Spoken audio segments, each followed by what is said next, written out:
ই'লামু আন্নী ক্বাদ আসলামতু, হে মানব জাতি জেনে রাখো আমি ইসলাম কবুল করেছি। ওয়া ক্বাদ শাহিদতু আল্লা ইলাহা ইল্লাল্লাহ ওয়া আন্না মুহাম্মাদান আবদুহু ওয়া রাসূলুহু। এরপরে তাকে মারা শুরু হলো, এরপরে তাকে মারা শুরু হলো। 10 জন মিলে তার সাথে পারছে না। একটা পর্যায়ে আদি গোত্রের একজন এসে এই লড়াই থামালো। থামি ওমর রাদিয়াল্লাহু আনহুকে বলছেন, আফালা কুনতা কাতামত, হে ওমর তুমি কি চুপ করে থাকতে পারতে না? ইসলাম কবুল করেছো তো কি হয়েছে, চুপচাপ থাকতে, নিজের দিন নিয়ে পালন করতে। এভাবে সবার সামনে পাবলিকলি বলে মার খাওয়ার কি দরকার ছিল?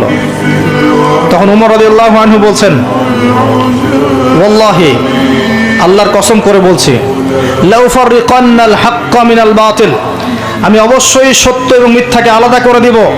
কামা ফাররাকাল্লাহু বাইনাল লাইলি ওয়ান নাহার, যেমন করে আল্লাহ রাব্বুল আলামিন রাত এবং দিনকে আলাদা করে দেন। এরপর থেকে তার নাম হয়েছে ওমর আল ফারুক, পার্থক্যকারী। এই হামজা এবং ওমর রাদিয়াল্লাহু আনহুমা তাদের ইসলাম কবুল করার পর ইসলামটা শক্তিশালী হওয়া শুরু করলো। দাওয়াত আরো বেশি বেশি ছড়িয়ে পড়লো। যত দাওয়াত ছড়িয়ে পড়ছিল অত্যাচারও তত বাড়ছিল। জুলুম, অর্থনৈতিক বয়কট হোক, সামাজিক নির্যাতন, শারীরিক নির্যাতন, মানসিক নির্যাতন, টর্চার বাড়তে লাগলো। বাড়তে বাড়তে এমন একটা পর্যায়ে চলে গেল দুর্বল সাহাবীদেরকে তারা অত্যাচার করা শুরু করলো। সুমাইয়া, তার হাজবেন্ড, তারপর তার সন্তান বেলাল আল হাবাশি, তাদের সবার কথা আপনারা জানেন। এমনকি উসমান রাদিয়াল্লাহু আনহুকেও নির্যাতন করা হয়েছে, আবু বকর সিদ্দিক রাদিয়াল্লাহু আনহুকেও নির্যাতন করা হয়েছে, কেউ বাদ যায়নি।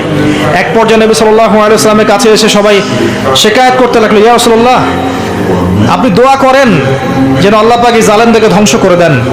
নবীজি তখনও বলছেন, শোনো নিঃসন্দেহে এই দিন মাশরিক মাগরিব পর্যন্ত পৌঁছে যাবে, ওয়ালাকিন্নাকুম তাস্তাআজিলুন, কিন্তু তোমরা খুব তাড়াহুড়া করছো।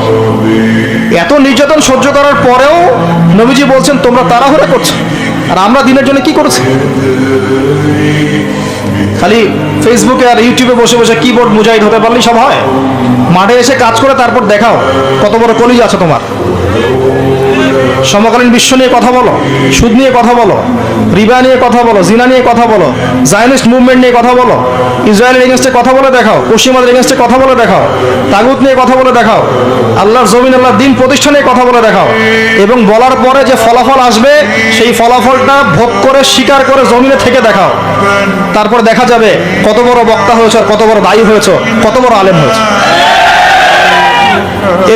এরপরে নবী সাল্লাল্লাহু আলাইহি ওয়াসাল্লাম বললেন দুর্বল সাহাবীদেরকে হিজরত করে চলে যেতে। কোথায়?